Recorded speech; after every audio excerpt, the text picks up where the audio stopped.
Frankenstein, written by Mary Shelley. Chapter 1. Frankenstein, or the Modern Prometheus. Frankenstein, or the Modern Prometheus. Letter 1. To Mrs. Scaville, England. St. Petersburg, December 11th, 17.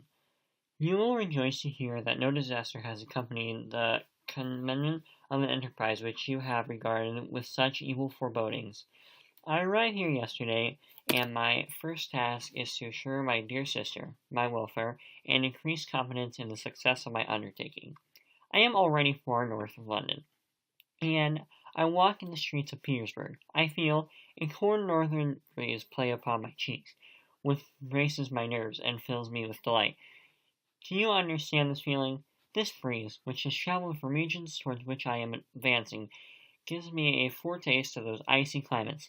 Inspirited by this wind of promise, my daydreams become more fervent and vivid. I try in vain to be persuaded that the pole is a seat of frost and desolation. It ever presents itself to my imagination as a region of beauty and delight. There, Margaret, the sun is forever visible, is broad disk, just skirting the horizon, and diffusing a perpetual splendor. There, for with your leave, my sister, I will put some trust in preceding navigators. There, snow and frost are vanished, and sailing over a calm sea, we may waft into a land surpassing in wonders and in beauty every region hitherto discovered on the habitable globe. This production of features may, without example, as the ammonia of the heavenly bodies, untouched, are in those undiscovered solitudes, what may not be expected in the country of eternal light.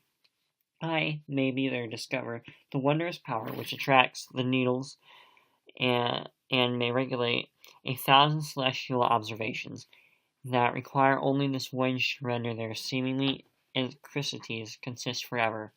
I shall satiate my ardent curiosity with the sight of a part of the world never before visited, and may tread a land never before imprinted by the foot of man. These are my enticements, and they are sufficient to conquer all fears of danger or death, and to introduce me to commence this laborious voyage with the joy of a child feels when he embarks in a little boat, with his holiday mates, on the expedition of discovery of this native river. But supposing all these conjectures to be false, you cannot suggest the inevitable benefit which I shall confer on all of mankind to the last generation, by discovering a passage near the pole to those countries, to reach which at present so many months are requisite, by ascertaining the secret of the magnet, which, if at all possible, can only be effected by the undertaking such as mine. These reflections had dispelled the argumentation which I began my letter, and I feel my heart glow with an enthusiasm which elevates me to heaven, for nothing contributes so much to tranquilize the mind as steady purpose, a point on which the soul may fix its intellectual eye. This expedition has been the favorite dream of my early years. I have read with ardor in the accounts of various voyages which have been made in the prospect of arriving at the North Pacific Ocean through the seas which surround the pole. You may remember that a history of all the voyages made for purpose of discovery composed the whole of our good Uncle Thomas's library.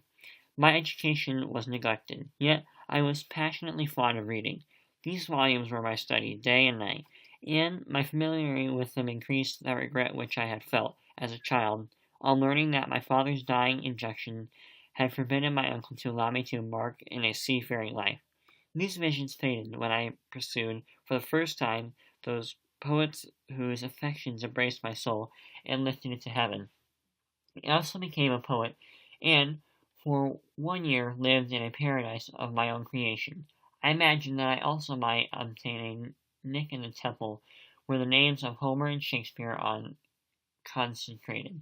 You are well acquainted with my failure, and how heavily I bore the disappointment. But just at that time I inherited the fortune of my cousin, and my thoughts were turned into the channel of their airier bent.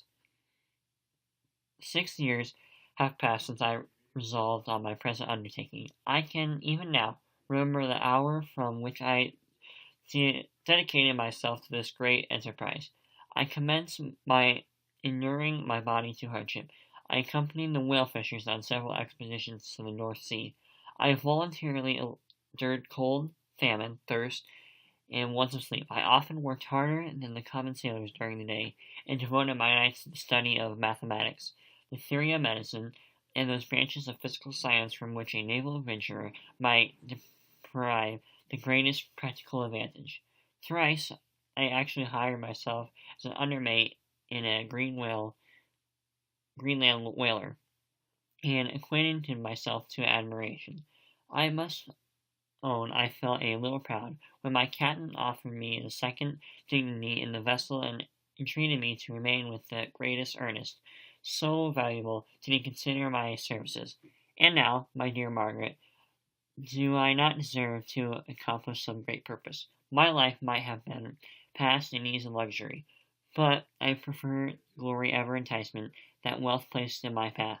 Oh, that some encouraging voice, the answer in the affirmative.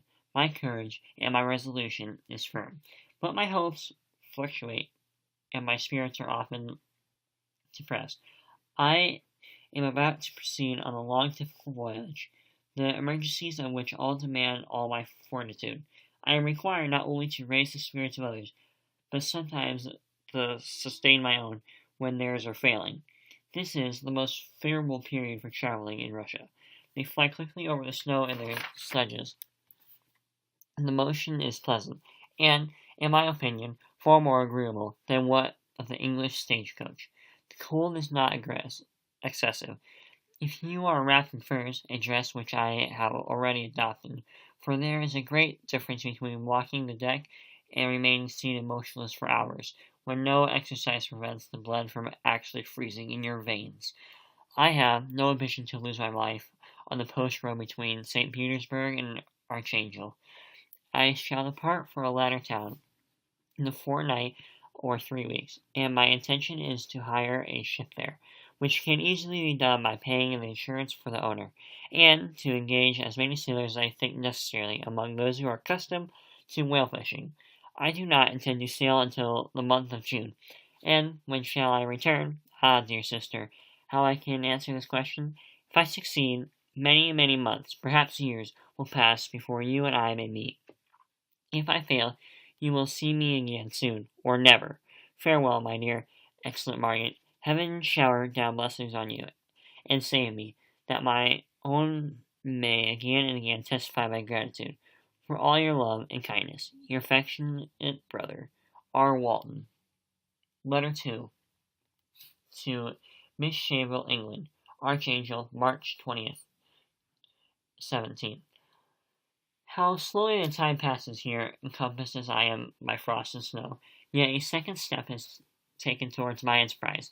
I have hired a vessel, and I am occupied in collecting my sailors. Those whom I have already engaged appear to be men on whom I can depend, and are certainly possessed of dauntless courage. But I have one which I never yet been able to satisfy. The absence of the object which I now feel is the most severe evil. I have no friend, Margaret. When I am glowing with the enthusiasm of success, there will be none to participate in my joy. If I am assailed by disappointment, no one will endeavor to sustain me in dejection. I shall commit my thoughts to paper. It is true that that is a poor medium for the communication of feeling. I desire the company of a man who would sympathize with me, whose eyes would reply to mine. You may deem me romantic, my dear sister, but I bitterly feel the want of a friend. I have no one near to me, gentle yet courageous, possessed of a cultivated as well as a captious mind whose tastes are like my own, to prove or amend my plans. How would such a friend repair the faults of your poor brother? I am ardent in the execution to impartition of difficulties, but it was all the greater evil to me that I am self-educated. For the first 14 years of my life, I ran wild on a common, and read nothing but of our Uncle Thomas's books of voyages. At that age, I became acquainted with celebrated poets of our own country, but it was only when I had ceased to be in my power to deprive its most important benefits from such conservation that I perceive the necessity of becoming acquainted with more languages than that of my native country. Now, I am 28, and I am in reality more intellectual than many schoolboys of 15. It is true that I have thought more, that my daydreams are more extended and magnificent, but they want, as the painters keep calling it, keeping, and I greatly need a friend who would have sense enough not to despise me as romantic, and affection enough for me to endeavor to regulate my mind. Well, these are useless complaints. I shall certainly find no friend on the wild ocean, nor ever hear in the Archangel, among merchants and seamen. Yet some feelings unallied to the dross of human nature, be even these rugged blossoms. My lieutenant, for instance, is the man of wonderful courage and enterprise. He is madly desirous of glory, or rather, my phrase, more characteristically, an advancement in his profession. He is an Englishman, and in midst of national and professional prejudices, unsoftened by cultivation, retains for some of the noblest endowments of humanity. I first became acquainted with him on board of a whale vessel. Finding that he was unemployed in the city, I easily engaged him to assist in my enterprise. The master is a person of an excellent disposition, and is remarkable in the ship for his gentleness and mildness of his discipline. His circumstance added his well-known integrity and dauntless courage, made me very desirous to engage him. A youth passed in solitude, my best years spent under your gentle and feminine fosterage, has yet so refined the groundwork of my character that I cannot overcome an intense distaste to the unusual brutality exercised on board ship. I have never believed it to be necessary, and when I hear the mariner equal noted for his kindness of heart and the respect of obedience paid to him by his crew, I felt myself particularly fortunate in being able to secure his services. I heard of him first in a rather romantic manner from a lady who owns him the happiness of her life.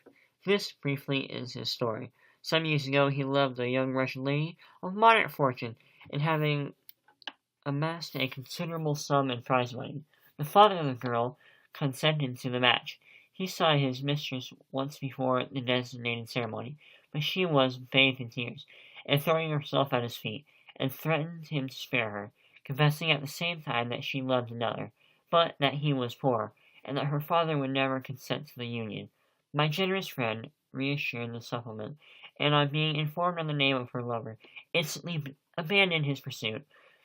He had already bought a farm with his money, in which he had designed to pass the remainder of his life, but he was sold the whole of his rival, together with the remains of his prize money, to purchase stock, and then himself socialite with the young woman's father to consent to her marriage with her lover, but the old man decidedly refused, thinking himself bound in honor to my friend, who, when he found the father inexorable, quitted his country, nor returned until he heard that his former mistress was married according to her inclinations.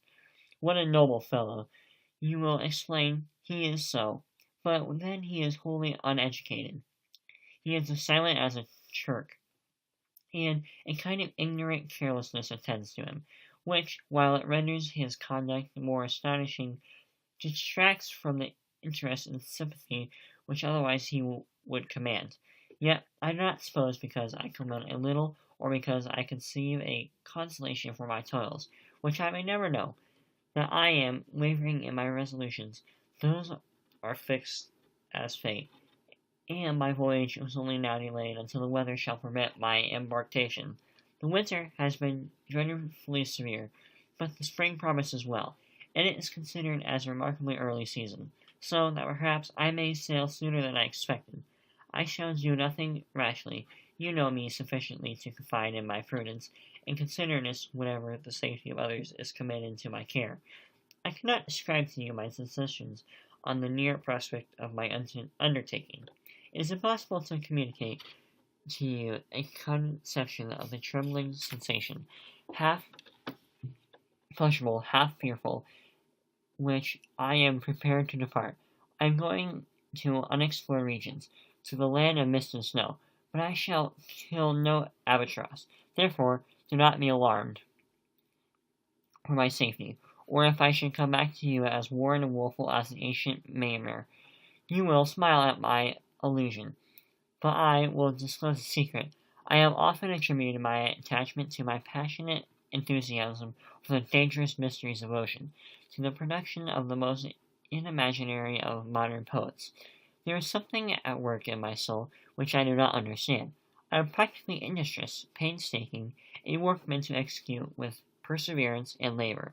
But besides this, there is a love for what marvelous, a belief in the marvelous, intertwined in my projects, which carries me out of the common pathways of men, even to the wild sea unvisited regions I am about to explore.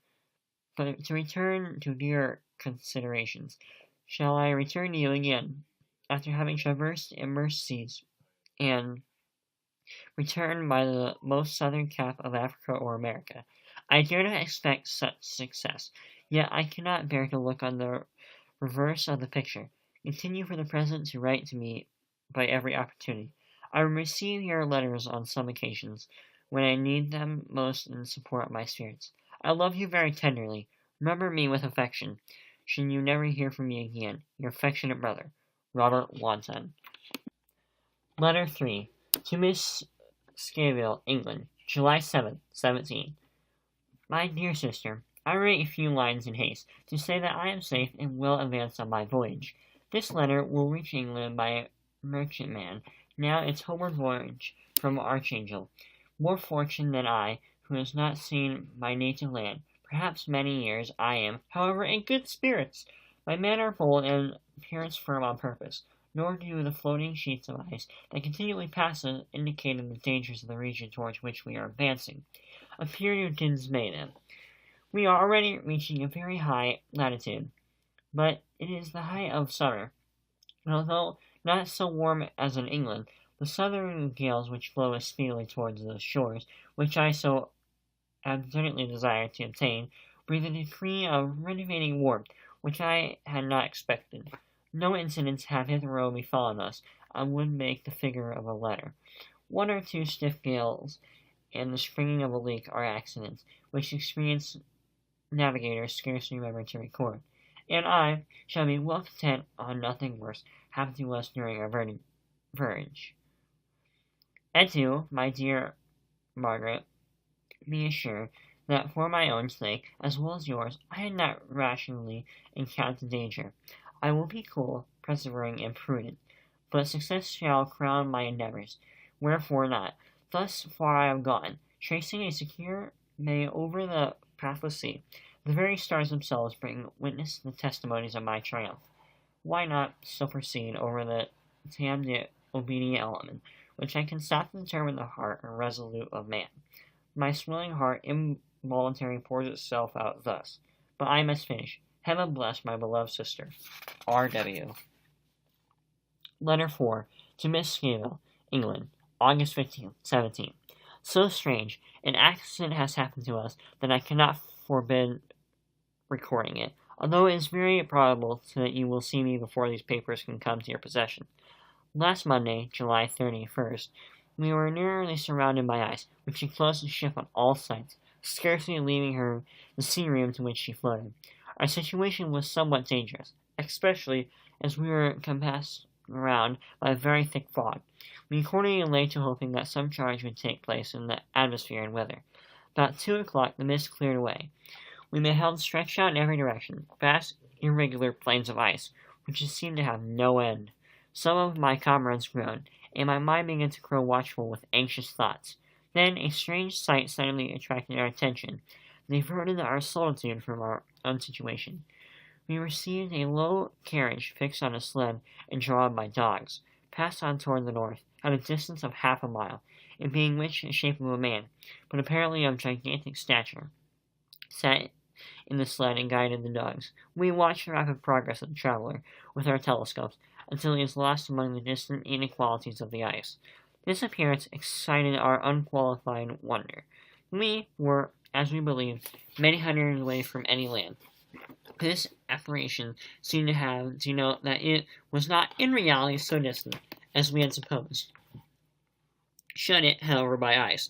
It was impossible to follow his track, which we had observed with great attention. About 2 hours after this occurrence, we heard the ground sea. Before night, the ice broke and freed our ship. We, however, lay until the morning, fearing no encounter in the dark, whose large loose masses, which flow about after the breaking up of the ice. I profited of this time to the rest of a few hours. In the morning, however, as soon as it was light, I went upon deck and found all sailors busy on one side of the vessel, apparently talking to someone in the sea. It was, in fact, a sledge, like we had seen before, which drifted toward us in the night of large fragments of ice. Only one dog remained alive, but there was a human being within it, whom the sailors were proceeding to enter the vessel. He was not, as another traveler seemed to be, a savage inhabitant of some undiscovered island but an European. When I appeared on deck, the master said, "Here is our captain, and he will not allow you to perish on the open sea." On perceiving me, the stranger addressed me in English, although with a foreign accent. "Before I come aboard your vessel," said he, "will you have the kindness to inform me whither you are bound?" You may have conceived my astonishment on hearing such a question addressed to me, from a man on the brink of destruction, into whom I shall expose my vessel, who would have a resource which he had not have exchanged for most precious wealth the earth could afford. I replied, however, that we were on a voyage to discovery towards the northern pole. Upon hearing this, he aborted satisfied and contented to come on board. Good God, Margaret, if you could have seen the man who thus calculated for his safety, your surprise would have been boundless. His limbs were nearly frozen, his body dreadfully emaciated by fatigue and suffering. I never saw a man so in wretched a condition. We attempted to carry him into the cabin, but as soon as we quitted the fresh air, he fainted. He accordingly brought him back to the deck and restored him to animation. We were rubbing him with brandy and forcing him to swallow a small quantity. As soon as he showed signs of life, we wrapped him up in blankets and placed him near the chimney of the kitchen stove, by which slow degrees he recovered and ate a little soup. I restored him wonderfully. 2 days passed in the manner before he was able to speak, and I often feared that his sufferings had deprived him of understanding. When he had in some measure recovered, I removed him to my own cabin and attended on him as much as my duty would permit. I never saw more interesting creatures. His eyes have generally an expression of wildness and even madness, but there was moments when, in one performs an act of kindness towards him, or does any trifling service, his whole countenance lighten up, as it were, with a beam of benevolence and sweetness that I never saw equalled. But he is generally melancholy and despairing, and sometimes he gashes his teeth, as if impatient of the weight of woes that oppress him. When my guest as little recovered, I had great trouble to keep off the men, who wished to ask him 1,000 questions, but I would not allow him to be tormented by their idle curiosity. In a state of body and mind, his restoration evidently demanded of him entire repose. Once, however, the lieutenant asked why he had come so far over the ice on a strange occasion. His contents instantly assumed an aspect of deepest gloom, and he replied, "To seek one who fled from me." "And in the man whom you pursued travel in the same fashion?" "Yes." "Then I fancy we have seen him, for the day before we picked you up, we saw some dogs drawing a sled with a man in it across the ice." This aroused the stranger's attention, and he asked him multiple questions concerning the route which the Zaman, as he called him, had pursued. Soon after, when he was alone with me, he said, "I have doubtless excited your curiosity, as well as these good people, but you are too considerate to make inquiries. Certainly, it would be indeed very impertinent, and inhuman to me to trouble you with any inquisitiveness of mine. And yet you rescue me from a strange and perilous situation. You have been able to restore me to life." Soon after this, he inquired if I thought that the breaking of the ice had destroyed the other's sledge. I replied I could not answer with any degree of certainty, for the ice had not broken until near midnight, and the traveler might have arrived at a place of safety before that time. But as this I could not judge.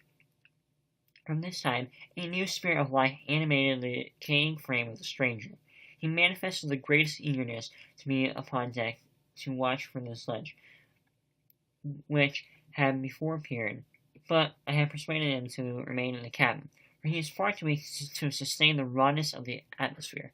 I had promised that some one would watch for him, and give him an instant notice if any new object appeared in sight, such as in my journal, of which relates to this strange occurrence up to the present day. The stranger gradually improved in health, but is very silent and appears uneasy when anyone except myself enters his cabin. Yet his manners are so conciliating and gentle that the sailors are all interested in him, although they have very little communication with him. For my own part, I begin to love him as a brother, and his consent and deep grief fills me with sympathy and compassion. He must have been a noble creature in his better days, being even now erect, so attractive and animable. I have said in one of my letters, my dear Margaret, that I should find no friend on the wide ocean. Yet I have found a man who, before the spirit had been broken by misery, I should have been happy to have posed as the brother of my heart. I shall continue my journal concerning stranger intervals, should I have any fresh incidents to record. August 13, 17. My affection for my guest increases every day. He excites me at once my admiration and my pity to the astonishment in degree. How I can see so noble a creature destroyed for misery without feeling the most poignant grief. He is so gentle, yet so wise, his mind so cultivated, and when he speaks, although his words are cold with choicest art, yet they flow with rapidly and unparalleled eloquence. He is now much recovered from his illness, and is continually on deck, apparently watching for the sledge that preceded his own. Yet, although unhappy, he is not so utterly occupied by his own misery, but that he interests himself deeply in the project of others. He has frequently conversed with me on mine, which I have communicated with him without disguise. He entered attentively into all my arguments in favor of my eventual success, and into every minute detail of the measures I had taken to secure it. I was easily led by the sympathy in which he accused me to use the language of my heart, to give utterance to the burning ardor of my soul, and to say, with all fervor, and warn me, how gladly I would sacrifice my fortune, my existence, my everyday hope to furtherance my enterprise. One man's life or death were but a small price to pay for the acquirement of knowledge, which I sought, for the domination I should acquire and transmit over the elemental foes of our race. As I spoke, a dark gloom spread over my listener's countenance. At first, I perceived that he tried to suppress his emotion. He placed his hands before his eyes. My voice quivered and failed me, as I began tears trickled fast from between my fingers. A groan burst from his heaving breast. I paused. At length he spoke in broken accents. Unhappy man, do you share my madness? Have you drunk also the intoxicating draught? Hear me, let me reveal my tale, and you will dash a cup upon your lips. Such words, you may imagine, strongly excited me. My curiosity, but the paroxysm of grief that had seized the stranger overcame his weakened powers, and many hours of reproach and tranquil conversation were necessary to restore his composure. Having conquered the violence of his feelings, he appeared to despise himself for being the slave of passion, and quell the dark tyranny of despair. He led me again to converse concerning myself personally. He asked me the history of my early years. The tale was quickly told, but it awakened various trains of reflection. I spoke of my desire in finding a friend, of my thirst for more intimate sympathy with a fellow mind that had ever fallen to my lot, and expressed my conviction that a man could boast little happiness who did not enjoy this blessing. I agree with you, replied the stranger. We are unfashionable creatures, but half made up, if one wiser, better, dearer than ourselves. Such a friend ought to do not lend his aid to fortunes our weak and faulty natures. I once had a friend, the most noble of human creatures. I am entitled, therefore, to judge respecting friendship. You have hopes, and the world before you, and have no cause for despair. But I have lost everything and cannot begin life anew. As he said this, his countenance became very expressive of a calm, settled grief that touched me to the heart. but he was silent and presently retired to his cabin. Even broken in spirit as he is, no one can feel more deeply than he does the beauties of nature. The starry sky, the sea, and every sight afforded by these wonderful regions seems still to have power of elevation in his soul from earth. Such a man has double existence. He may suffer misery and be overwhelmed by disappointments. Yet, when he has retired into himself, he will be like a celestial spirit that has a halo around him, within whose circle no grief or Raleigh ventures. Will you smile at the enthusiasm I express concerning this divine wanderer? You, not if you saw him, would have ever been tutored and refined by books in retirement from the world, and you are therefore somewhat facetious, but this only renders you the more fit to appreciate the extraordinary merits of this wonderful man. Sometimes I have endeavored to discover what quality it is which he possesses that elevates him so immeasurably above other person I ever knew. I believe it to be an intuitive discernment, a quick but never failing power of judgment, a penetration into the causes of things, unequaled for clearness and precision. Add to this a facility of expression and voice whose varied intonations are soul-subduing music. August 19th, 17. Yesterday the stranger said to me, "You may easily perceive, Captain Wotton, that I have suffered great and unparalleled misfortunes. I have determined at one time that the memory of these evils should die with me, but you have won me to alter my determination. You seek for knowledge and wisdom, as once did, and I evidently hope the gratification of your wishes, and may not be a serpent to sting you, as mine has been. I do not know that the revelation of my disasters will be useful to you. Yet, when I reflect that you are pursuing the same course, exposing yourself to the same dangers which have rendered me what I am, I imagine that you may deduce an apt moral from my tale, one that may direct you to succeed in your undertaking, and console you in the case of failure. Prepare to hear the occurrences which are usually deemed marvelous. Were we among tamer scenes of nature, I may fear to encounter you unbelief. Perhaps you ridicule, but many things will appear possible in these wild, mysterious regions, which have provoked the laughter of those unacquainted with the ever-varying powers of nature. Nor can I doubt that my tale conveys in its series of international evidence of the truth of the events on which it is composed. You may have easily imagined that I was much gratified by the offered communication, yet I could not endure that we should renew his grief by the recurrence of his misfortunes. I, from the greatest eagerness to hear the promised narrative, partly from curiosity, and partly from a strong desire to moderate his fate if it were in my power, I expressed these feelings in my answer. "Thank you," he replied, "for your sympathy, but it is useless. My fate is nearly fulfilled. I wait but for one event, and then I shall repose in peace. I understand your feeling," continued he, perceiving that I wished to interrupt him, "but you are mistaken, my friend, if thus will allow me to name you. Nothing can alter my destiny. Listen to my history, and you shall perceive how involuntarily it is determined."